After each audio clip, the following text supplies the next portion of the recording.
Անցնող շաբաթվա ընթացքում մայրաքաղաքի այս հատվածում արևային ակնոցը գուցե լիներ ավելորդ ճոխություն, ջրային ակնոցը երևի թե ոչ այնքան, անձրևից հետո Արամի փողոցն այս տեսքն ուներ։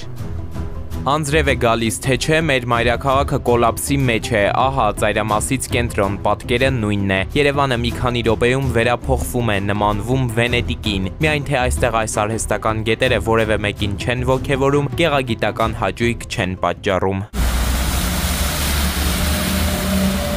Հայաստանի Հանրապետության կառավարությունը, Երևանի քաղաքապետարան, տարածքային կառավարման, նախարարությունը պետք է ունենան համապատասխան մի հատ ինչ-որ մարմին, ինչ-որ մի հատ մարդ պետք է ունենան, որ այս կլիմայական փոփոխությունների զբաղվի, ասենք դրա ազդեցությունը Երևան քաղաքի վրա, Հայաստանի Հանրապետության վրա։ Առաջինը դա չունի, ես այդ գլոբալ եմ, բնականաբար չունեմ, բայց դա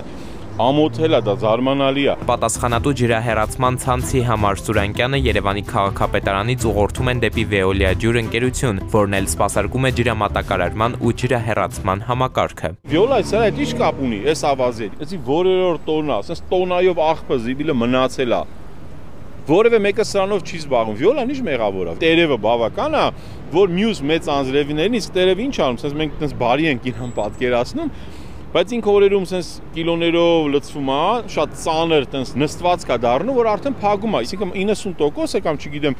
70% էֆեկտիվ չէ տրուբայի։ Երևանցիներն էլ իրենց հերթին հաստատում են, ընդունում, բնակիչներն էլ հոգատար չեն շրջակա միջավայրի նկատմամբ, աղտոտում են։ Այնուամենայնիվ Veolia ջուր ընկերությունից մեր հարցերին գրավոր պատասխանում են, ընդունելով, որ օրինակ հեղեղատարների մաքրությամբ զբաղվելը պետության հետ կնքած համապատասխան պայմանագրով իրենց խնդիրն է։ Հայտնում են ամբողջ տարվա ընթացքում են դրանով զբաղվում, անհրաժեշտության դեպքում նաև նորոգում, բայց համակարգը, որը պետությունից են վարձակալել, բազում ունի։ Ոչ բոլոր փողոցներն ունեն անձրևատարներ, իսկ եղածներից շատերի թողունակությունն էլ թույլ չի տալիս ապահովել անձրևաջրերի սահուն հեռացումը։ Դա հետևանք է այն բանի, որ Երևանի բուռն կառուցապատումն ու զարգացումը հիմնականում չի ուղեկցվել անձրևատար ցանցի համապատասխան ընդլայնմամբ։ Շատ տեղերում ավելացել է ասֆալտապատ տարածքների մակերեսը, իր հետ բերելով գոյացող անձրևաջրերի քանակի ավելացում։ Մինչդեռ անձրևատար խողովակների թողունակությունը մնացել է նույնը։ Իսկ բազմահարկերով կառուցապատված շատ թաղամասերում ներբակային ցանց ընդհանրապես գոյություն չունի կամ էլ այն կիսակառույց է։